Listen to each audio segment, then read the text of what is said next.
오늘 끝까지 사랑하기라는 제목으로 하나님의 은혜를 함께 나누겠습니다. 지난주까지 제가 휴가를 잘 다녀왔는데요. 이번 휴가 땐 택리지라는 책을 읽게 되었었습니다. 이 택리지는 조선시대 때 베스트셀러로 팔렸던 책이죠. 이름만 알고 있었던 책이었는데요. 이번 기회에 한번 좀 읽어봤습니다. 읽어봤는데 인상 깊은 게 두 가지가 있었습니다. 첫 번째로 뭐가 인상적이었냐면요. 그 책에서 말하기를 충청도에서 가장 살기 좋은 곳이 어딘가 했을 때 내포라는 지역이 그렇게 좋다고 합니다.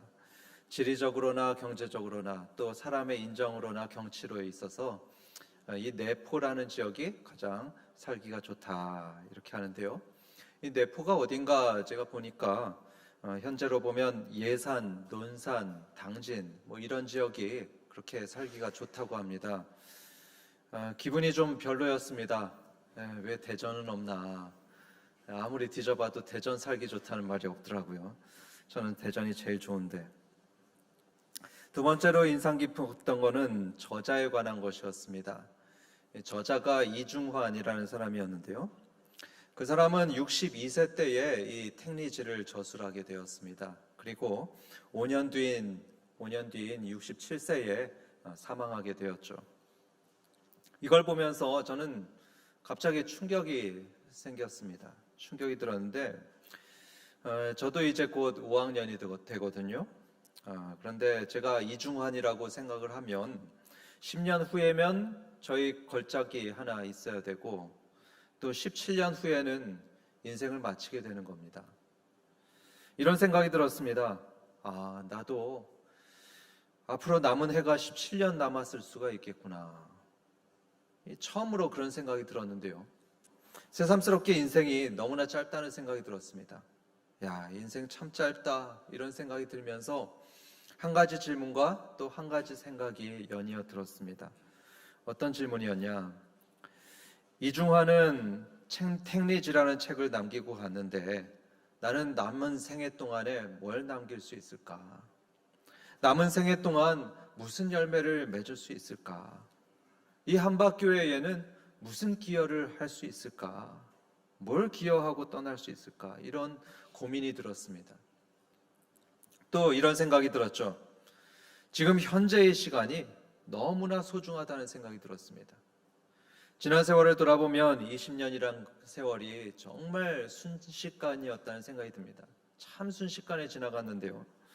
그런데 앞으로 20년밖에 안 남았다는 생각이 드니까 진짜 그럴지 모르겠지만 그러다 보니까 현재 한 시간이 정말로 귀하게 여겨졌습니다. 또 하루, 또 1년이 말할 수 없이 귀하게 여겨졌습니다. 그런데 여러분, 오늘 본문에서 예수님은 앞으로 얼마만큼 남았을까요? 예수님은 지금 20년 남지 않았습니다. 1년이 남은 것도 아니고요. 바로 다음 날 죽을 예정입니다. 오늘 밤이 지나고 내일 오후가 되면 십자가에서 죽게 될 예정입니다. 그러니까 앞으로 20시간도 채 안 남은 그런 상황이었죠. 만약에 여러분이 이런 상황이 있었다면 여러분은 뭘 하시겠습니까? 앞으로 남은 시간이 20시간밖에 안 됩니다. 뭘 하시겠습니까? 일전에 한 재난 영화를 본 적이 있었는데요. 영화의 설정은 이러했습니다.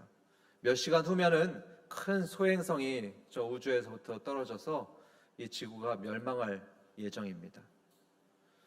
사람들이 이런 상황 속에서 어떻게 하느냐 하면은 어떤 사람들은 마지막으로 한번 실컷 즐기다 죽자 이러면서 광란의 파티를 엽니다.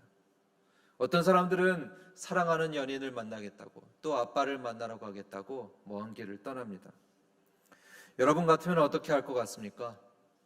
이제 죽게 생겼으니까 돈이고 집이고 땅이고 다 필요 없습니다. 그럴 때 뭘 하면서 지내시겠습니까? 예수님은 그 마지막 시간에 뭘 하셨냐 보니까요. 1절을 한번 보겠습니다. 1절에 6월절 전에 예수께서 자기가 세상을 떠나 아버지께로 돌아가실 때가 이른 줄 아시고, 예수님은 지금 아셨습니다. 아버지께로 돌아간다, 소천할 때가 이르렀다. 그걸 아시고 제 세상에 있는 자기 사람들을 사랑하시되 끝까지 사랑하시니라 했습니다. 예수님 뭘 하셨죠? 사랑하셨습니다. 사랑하시되 끝까지 사랑하셨다 하죠. 그게 바로 예수님이 마지막을 보내셨던 방법입니다. 끝까지 사랑하시면서 예수님은 마지막 시간을 보내셨습니다. 여러분, 끝까지 사랑한다는 거 여러분 생각해 보셨습니까? 아마 결혼하신 분들은 끝까지 사랑한다는 것을 한 번쯤은 생각해 보셨을 겁니다. 언제 생각했죠? 결혼식 때 생각해 봤죠. 주례자가 검은 머리가 파뿌리가 되도록 남편을 사랑하겠습니까? 아내를 사랑하겠습니까? 이러면 여러분들은 힘차게 대답했을 겁니다. 네, 사랑하겠습니다. 지금은 어떠신지 모르겠습니다. 그게 바로 끝까지 사랑한다는 거죠. 검은 머리가 파뿌리가 되도록 사랑하는 것. 헬라어로 에이스텔로스라고 하는데요. 그것은 마지막 종착점, 인생의 결승선에 이르기까지 계속해서 사랑하는 것입니다. 마지막으로 들숨과 날숨을 한 번씩 내쉬고서 호흡이 멈추고 의식이 떠나는 그 최후의 순간까지, 그때까지 사랑하는 걸 그치지도 않고 포기하지도 않는 것, 그게 바로 끝까지 사랑하는 것입니다. 그런데 그런 사랑을 누가 하셨죠? 바로 예수님께서 하셨다고 합니다. 끝까지 사랑하는 것으로 예수님은 자신의 하루를 보내셨습니다. 이 13장부터 보면 이 하루 동안 예수님은 단 하나의 표적도 행하지 않으셨습니다. 하나의 표적도 나오지 않습니다. 기적 하나도 행하지 않습니다. 이전하고 아주 다른 모습이죠. 앞에 요한복음 1장부터 12장까지를 보면 예수님께서 많은 표적을 행하셨습니다. 정말 많은 기적을 행하셨죠. 물을 포도주로 바꾸는 기적부터 해서 죽은 나사로를 살리시는 그런 기적, 부활의 기적까지 너무나 엄청난 많은 기적들을 주님은 행하셨습니다. 하지만 아직도 많은 사람들이 예수님을 믿지 않고 있습니다. 그리고 오늘은 예수님께서 세상에 계실 수 있는 마지막 날입니다. 마지막 날이에요. 그렇기 때문에 우리가 인간적으로 생각해 보면요, 오늘 이 마지막 날에 더 크고 더 강력한 기적을 행해야 될 것 같습니다. 죽은 사람을 살린 것보다 더 크고 더 강력한 기적을 행해서 그래서 더 많은 사람들이 예수님을 믿게 해야 될 것 같습니다. 그런데 여러분, 예수님은 그렇게 하십니까? 아니요, 그렇게 하지 않습니다. 더 이상은 어떤 표적도 행하지 않으십니다. 대신 예수님은 그 남은 시간 동안 뭘 하셨냐면 사랑하는 일을 하십니다. 사랑하는 일을 마지막으로 하십니다.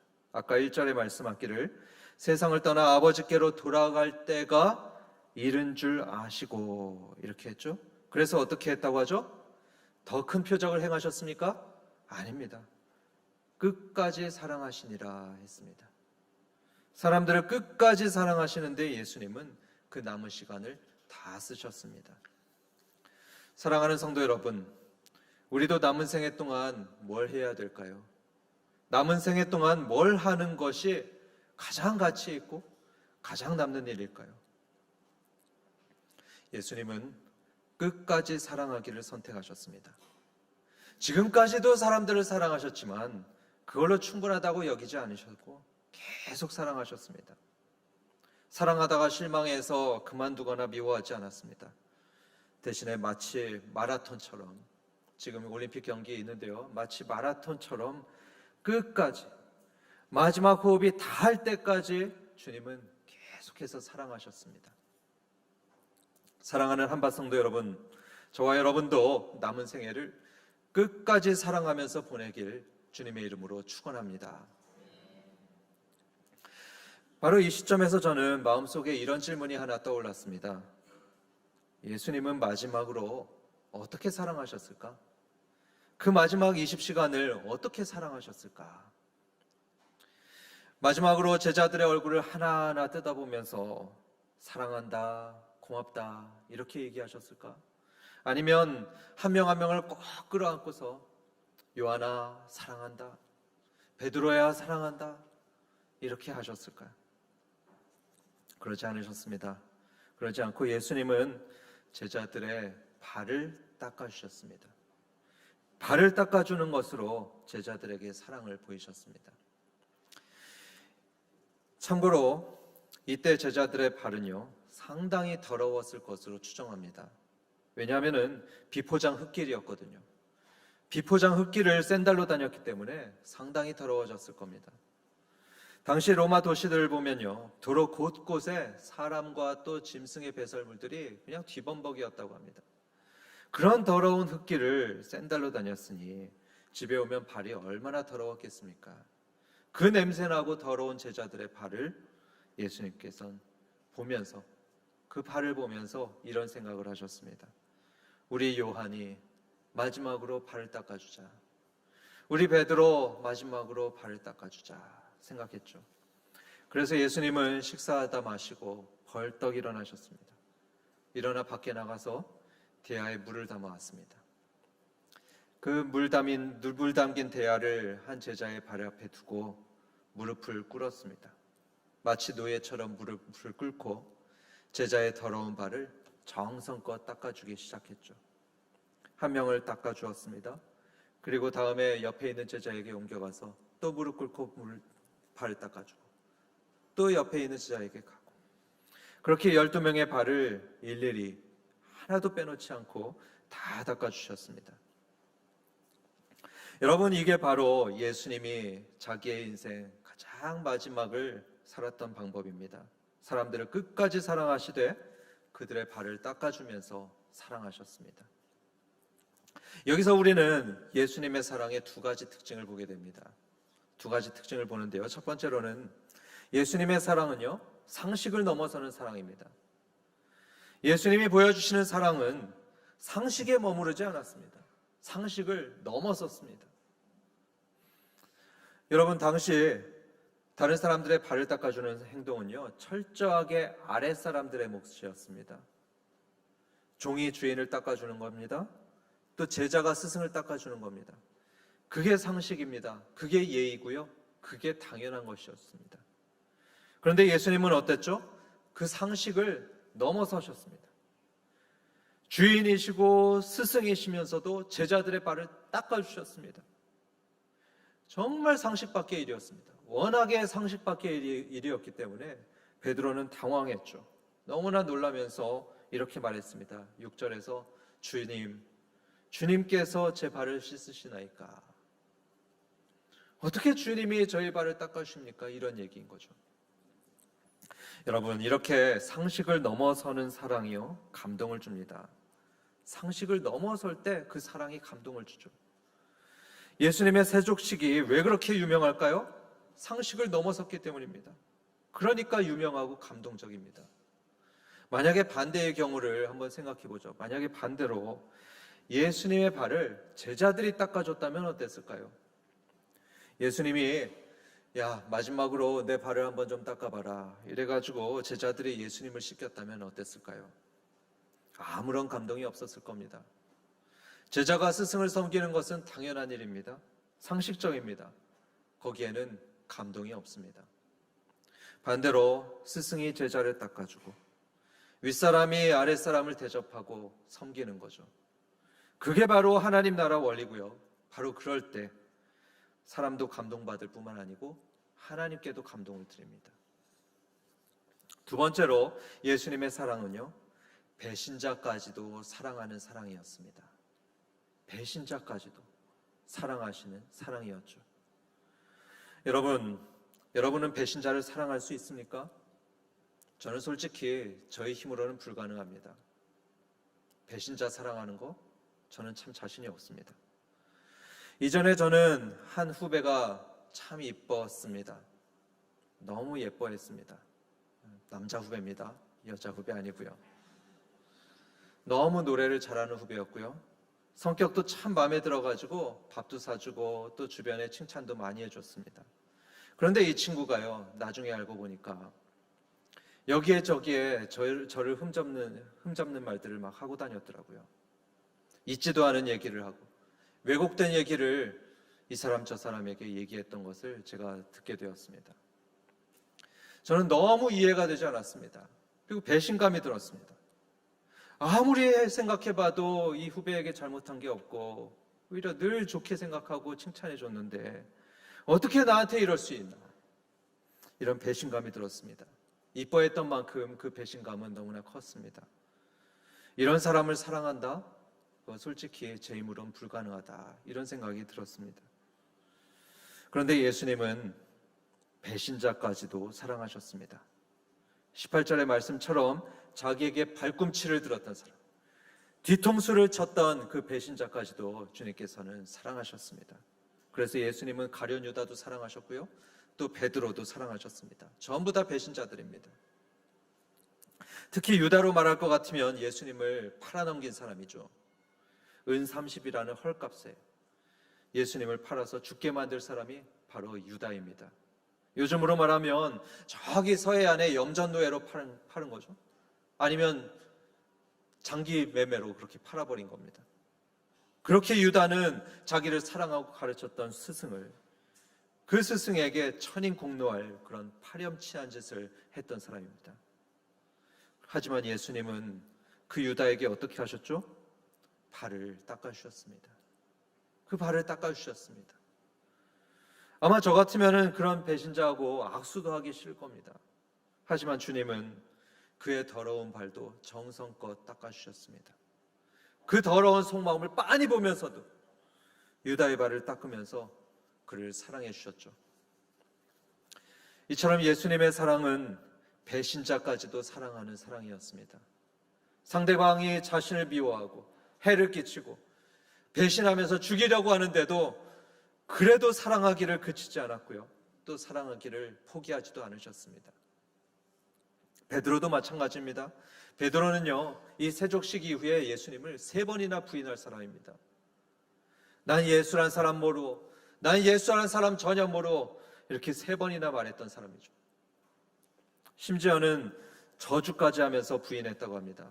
구체적으로 어떻게 저주했는지는 잘 모르겠습니다. 그런데 아마 우리가 북한의 김정을 가리켜서 X새끼 이렇게 하듯이 베드로도 어쩌면 예수님을 XX라고 하면서 저주했는지도 모릅니다. 그걸 예수님은 이미 알고 있었습니다.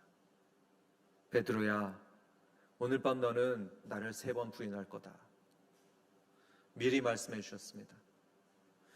그렇게 배신할 걸 알면서도 예수님은요, 끝까지 베드로를 사랑하셨습니다. 베드로의 발을 닦을 차례가 왔죠. 베드로 앞에 섰을 때 베드로야, 너 나 배신할 거 아니냐 이러면서 외면하지 않았고요, 똑같이 그 앞에 엎드려서 그 발을 정성껏 닦아주셨고요, 이후에는 그를 위해서 기도해 주셨고 또 그에게 예루살렘 교회를 맡겨주셨습니다. 예수님의 사랑은요, 자기를 배신한다고 그치질 않습니다. 그치질 않습니다. 어떤 일이 있어도 멈추지 않고 포기하지 않는 사랑이 바로 예수님의 사랑인 것입니다. 이러한 사실로부터 우리가 얻을 수 있는 적용점을 2가지 살펴보게 되었습니다. 첫 번째로는 뭐냐면, 우리는 믿어야 되는데요, 뭘 믿어야 되냐면 하나님이 우리를 끝까지 사랑하신다는 것을 우린 믿어야 됩니다. 따라해 볼까요? 하나님이 우리를 끝까지 사랑하신다.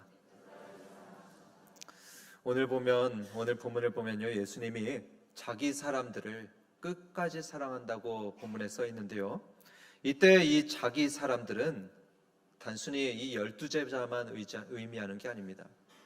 이 12제자만 자기 사람들이 아니고요, 거기에는 예수님을 구주로 믿고 영접한 바로 우리도 포함되는 것입니다. 우리도 이 자기 사람들에 포함됩니다. 왜냐하면 저와 여러분은 예수님이 핏값으로 사신 예수님의 사람들이거든요. 우리는 예수님의 거고 하나님의 사람들이라는 것을 여러분 믿으시기 바랍니다.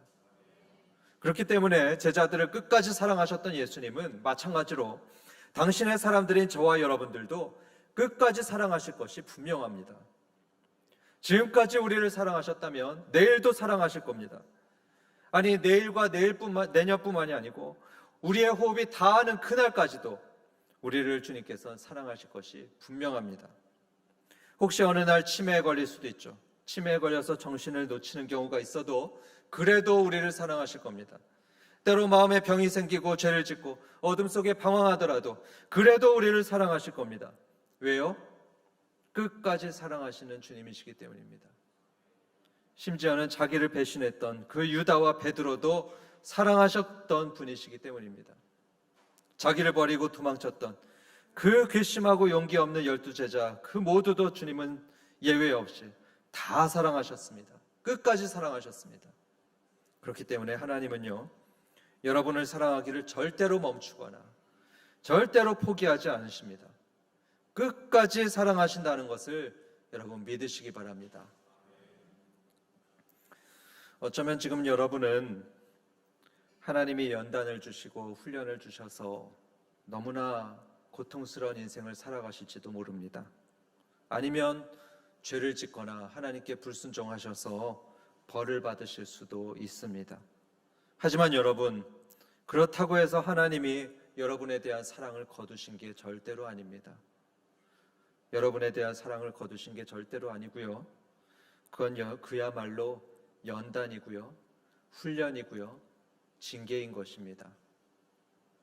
그건 세상 모든 부모가 자녀들에게 하는 것이죠. 저도 그랬습니다.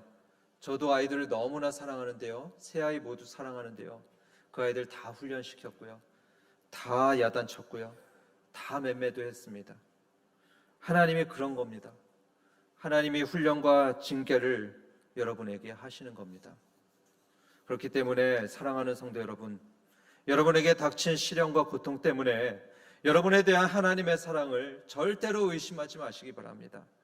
하나님은 예수님을 믿어 당신의 자녀가 된 여러분을 끝까지 사랑하실 겁니다. 두 번째 적용점이 있는데요. 두 번째는 우리도 우리에게 주신 사람들을 끝까지 사랑해야 된다는 것입니다. 따라해 보겠습니다. 우리도 우리의 사람들을 끝까지 사랑해야 한다. 그런데 참 힘든 일이죠. 참 어려운 일입니다. 사람을 사랑하다가도 힘들고 또 마음에 안 들게 되면 어떻게 하죠? 마음에서 그 사람 밀어내죠. 또 미워하기 쉽습니다. 그래서 끝까지 사랑한다는 건 참 어렵고 힘든 일입니다. 하지만 여러분, 주님은 말씀하기를 이 사랑은요, 우리의 사명입니다. 우리의 사명입니다. 사명이기 때문에 어렵고 힘들어도 해야 되는 일입니다. 그리고 또 예수님께서 이 일의 본이 되셨죠. 하나님께서, 예수님께서 본이 되셔서 사랑하셨습니다. 그렇기 때문에 그분의 자녀인 우리도 반드시 사랑해야 됩니다. 여러분 혹시 심수봉 씨의 백만송이 장미라는 가요 아십니까? 5학년 이상이면 아마 다 아실 겁니다. 저는 작년까지만 해도 이 노래를 멜로디만 알고 있었습니다. 가사를 잘 듣질 못하고요, 멜로디로만 알고 있다가 이 가사를 제대로 알게 되었는데요, 알게 되고 나니까 이걸 들을 때마다 참 은혜를 받고 있습니다. 이게 찬송가도 아닌데 굉장히 은혜를 받고 있어요. 한 20번 정도 들었던 것 같은데 10번 정도는 눈물을 줄줄 흘리면서 그것을 듣게 되었습니다. 제가 갱년기라서 그런 게 아니고요, 이 노래가 예수님의 사랑을 노래하고 있기 때문입니다. 거의 찬송시예요. 가만 묵상해 보면은 아가페 사랑을 노래하고 있습니다. 그래서 참 이게 들으면 감동이 됩니다. 이 노래의 가사는 이런 내용입니다. 먼 옛날 어느 별에서 자기가 이 세상에 나올 때였다고 합니다. 이 세상에 나오는데 그때 작은 음성이 들렸습니다. 이 세상에 사랑을 주고 와라. 이런 작은 음성이 들렸다고 합니다. 이거 진짜 얘기 아닙니다. 시입니다. 이게 무슨 말이죠? 사명을 얘기하고 있는 거죠. 어떤 사명이냐면 이 세상에서 사랑하라는 사명입니다. 이 세상에 너희 사랑을 다 주게 되면은 그때 너는 이 별로 다시 돌아올 거야. 이렇게 말을 듣고서 이 세상에 태어났다고 합니다. 한편 신기한 꽃이 있었다고 합니다. 신기한 꽃이 있는데 그 꽃은 사랑할 때만 피는 꽃이라고 합니다. 누군가를 사랑할 때만 피는 꽃. 그 꽃을 백만송이를 피우고 돌아와라. 이렇게 음성이 말을 했다고 합니다. 사랑을 어떻게 하는 겁니까? 여기에 대해 시인은 말합니다. 미워하는 마음이 없이 아낌없이 사랑을 주는 것이다. 미워하는 마음이 없이 아낌없이 사랑을 주는 것이다. 그렇게 사랑할 때 무슨 일이 일어날까요? 백만송이 꽃이 피게 되고 그립고 아름다운 내 별나로 돌아갈 수가 있다네. 그렇게 진실하게 사랑하게 되면 사랑할 때만 피는 꽃들이 하나 둘씩 피어나게 되고요. 그래서 결국에 백만송이 꽃을 피게 되면은 내가 떠나온 본향 그 하나님 나라로 돌아갈 거다. 이런 내용이 되게 됩니다. 사랑하는 성도 여러분, 우리는요 바로 그런 사명을 받은 사람입니다. 우리의 정체성이 그겁니다. 우리의 아이덴티티가요 사랑하라고, 사람들을 사랑하라고 하나님께서 보냄받은 사람입니다. 예수님께서 먼저 그 사명을 이루셨습니다. 예수님은 어떤 분이시죠? 2000년 전에 예수님께서는 이 증오가 가득한 세상에 왔습니다. 이 미움이 가득한 세상에 오셔서 끝까지 사랑하셨습니다. 자기의 사랑을 아낌없이 주시고 끝까지 주시다가 끝내는 자기 생명까지 주셨죠. 그래서 어디로 다시 가셨죠? 가장 포근한 나라, 가장 아름다운 나라 하나님 아버지께로 돌아가셨습니다. 이 예수님처럼 저와 여러분도 사랑하면서 살기를 축원합니다. 다시 말씀드립니다. 어떻게 사랑하는 거라고 했죠? 첫 번째로는 끝까지 사랑하는 거라고 했습니다. 이 정도 섬기고 사랑했으면 됐지 뭐, 이 정도면 충분해, 이게 아니고요. 그러면서 멈추지 마시고요. 또 저 인간은 안 돼, 그러면서 포기하지 마시고요. 끝까지 사랑하는 것입니다. 그리고 두 번째로 상식을 넘어서는 사랑을 하라고 했습니다. 그래서 사람들이 볼 때 조금 과하다 싶을 정도로 사랑도 하고요. 나한테 도움이 안 되는 사람도 사랑하고, 심지어는 나에게 해를 끼치는 사람까지도 참아주고 사랑하면서 그렇게 상식을 넘어서는 사랑, 상식을 넘어서는 사랑을 하는 것입니다. 뭘 기억하면서 하죠? 예수님께서 제자들의 발을 씻기신 걸 생각하면서, 그런 사랑을 했던 예수님을 생각하면서 우리도 끝까지 사랑하는 것입니다. 다시 말씀드리지만 이건 우리 힘으로 안 되는 것입니다. 하지만 우리 안에 계신 성령님 의지하면 될 수 있습니다. 우리 안에 계신 그 사랑의 영이신 성령 하나님께서 도우시면 저와 여러분도 할 수 있습니다. 사랑하는 성도 여러분, 우리에게 남은 생애가 얼만큼인지 우리는 잘 모릅니다. 하지만 분명한 게 있죠? 그것은 짧다는 것입니다. 지나고 보면 10년, 20년이 그렇게 짧습니다. 이 짧은 인생 미워하기보다는 사랑하셔서 세상에서 가장 아름다운 그 사랑의 꽃을 하나님께 활짝 피워드리시고요. 그리고 나서 그립고 아름다운 그 하나님 나라로 돌아가는 저와 여러분 되시길 주님의 이름으로 축원합니다.